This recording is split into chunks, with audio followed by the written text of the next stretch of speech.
ఈ యొక్క ఆదివాసుల్లో ఎంఎంఆర్ కానీ ఐఎంఆర్ అంటే పుట్టిన పిల్లలు ఎక్కువ మంది చనిపోతున్నారు. పుట్టిన పిల్లలు వచ్చినప్పుడు తల్లులు కూడా చనిపోయే పరిస్థితికి వస్తున్నారు.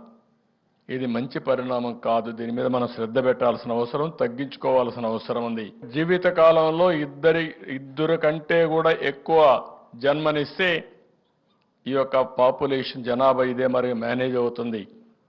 కానీ ఈరోజు రాష్ట్రంలో 1.7కు వచ్చారు, లేకపోతే 1.5కు వచ్చారు.